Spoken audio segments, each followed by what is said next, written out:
Welcome to HPC News Bytes, a weekly show about important news in the world of supercomputing, AI, and other advanced technologies. Hi, everyone. Welcome to HPC News Bytes. I'm Doug Black of Inside HPC, and with me is Shaheen Khan of OrionX.net. There's a new article by Jack Dongarra, Daniel Reed, both of whom have been guests on this podcast, by the way, along with Dennis Gannon, entitled Ride the Wave, Build the Future, Scientific Computing in an AI World. This is a key issue that people in our world have been wrestling with. The article asserts that scientific computing must adapt to a landscape dominated by generative AI and hyperscale platforms rather than traditional HPC alone.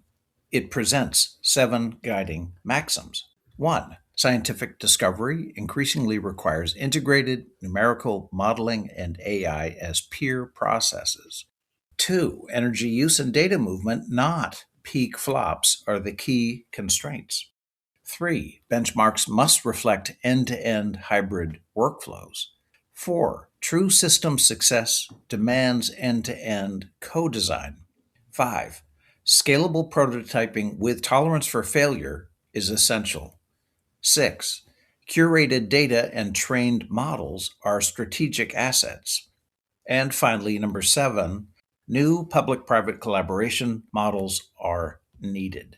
They conclude with a call for a national, quote, moonshot, unquote, program aimed at achieving orders of magnitude improvements in energy efficiency through energy-aware algorithms, memory-centric architectures, and software stacks optimized for hybrid AI plus simulation workloads. I encourage our listeners to listen to episode 17 of the At HPC podcast. This was in March of 2022, when Dan Reed was a special guest to discuss a previous paper with the same co-authors. That paper was titled Reinventing High-Performance Computing, Challenges and Opportunities. They use the metric, quote, joules per validated scientific outcome, unquote, which is good, and also focus on end-to-end workflows, which conjures up the old DARPA High Productivity Computing System, HPCS, project of some 20 years ago. So it's energy-centric, which translates to memory-centric, and infusion of AI into simulation workflows. Formulating this as a national moonshot would signal national priority and sustain political support, and formalizes it with specific goals and deadlines, similar to the Exascale program. Seems like such a program would be highly complementary to DOE's Genesis mission, which aims to double the productivity and impact of U.S. science and engineering within a decade. It was launched in November and proceeded to announce about 24 agreements with the private sector, and just last week unveiled 26 national science and technology challenges covering everything from manufacturing to critical minerals, fusion energy, and particle accelerators. The full paper is on the energy.gov site. The Moonshot program in the article would be highly aligned with the Genesis mission, since it focuses on energy and efficiency metrics, co-design approach for novel architectures, and next-generation compute paradigms beyond conventional HPC. In addition to the 2022 and this 2026 paper, the authors also wrote in Communications of the ACM in 2023 to discuss how semiconductor constraints and hyperscale cloud providers are shifting the center of gravity for advanced computing.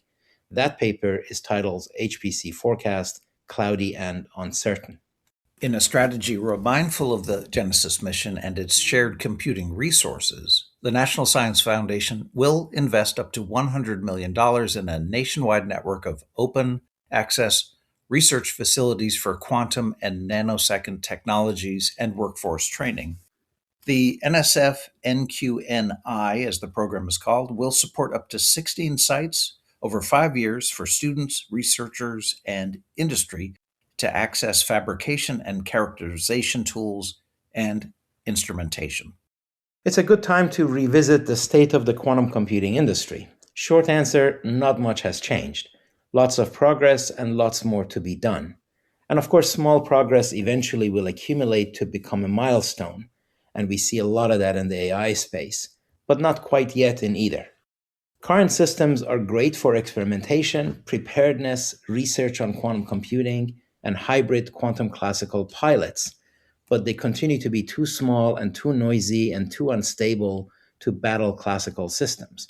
The set of suitable applications has also not changed. Optimization, physics, and Shor's algorithm for prime factorization, which by itself is a huge driver of the industry. While there are some early narrow cases of useful work in quantum computing, they are too small or too simplified or run slower than classical systems or otherwise too costly.